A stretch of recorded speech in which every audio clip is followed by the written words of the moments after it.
Greetings in the precious name of Jesus. Welcome to the Dew Drops of God's Word. Let us begin our day with God's blessings for us today. From the Gospel according to St. John, chapter 20, verse 2. So she ran and went to Simon Peter and the other disciple, the one whom Jesus loved, and said to them, They have taken the Lord out of the tomb, and we do not know where they have laid him. Mary came to Peter first because he was the leader of the apostles and said to them, They have taken away the Lord out of the tomb, and we do not know where they have laid him. Mary assumed in her bewilderment that someone had robbed the tomb. This would have violated both Jewish and Roman burial policies. Mary had no expectation of the resurrection. Her use of we implies that other women were with her at the tomb. She was clearly in distress.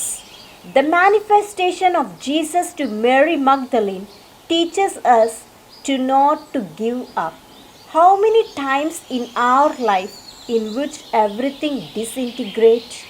It seems that everything is done. We encounter betrayals, sufferings and pain, disasters and so many things which may cause us to feel unworthy and lead to fall into a deep trouble. But in believing Jesus, other things also happen. This can make us new hope and discover that love is greater than defeat and death.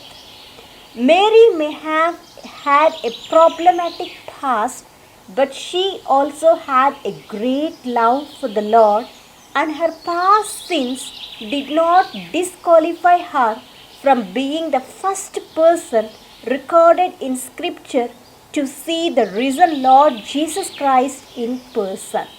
But even this woman preferred to be influenced by the circumstances that surrounded her rather than believing all the scriptures said about Jesus and all that he had told them about his sacrificial death for the sins of the world and his glorious resurrection on the third day.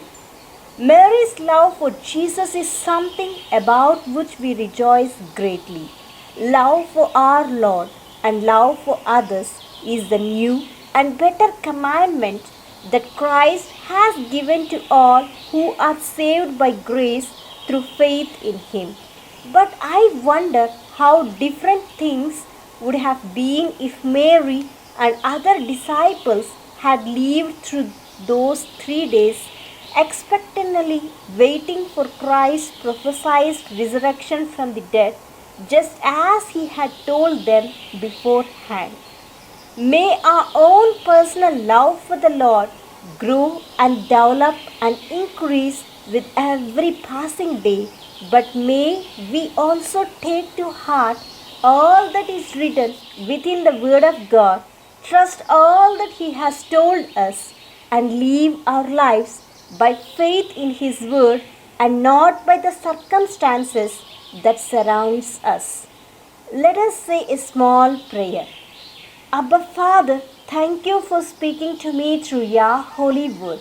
Father, thank you that no one is beyond your ability and desire to be saved by grace through faith in Christ. And thank you that you are ready and willing to use anyone whose heart is open towards you. Increase my longing and love for you and help me to live by faith and not by sight. Thank you that your word is altogether true and trustworthy and prevent me from being influenced by the circumstances that surround me rather than looking to Jesus and trusting your word. Thank you that I have been born anew and placed into your eternal family. Look down in compassion and grace on lost souls and bring many more into your kingdom. This I pray for Christ's sake. Amen. God bless you, my dear friends. Have a great day filled with God's grace and blessings.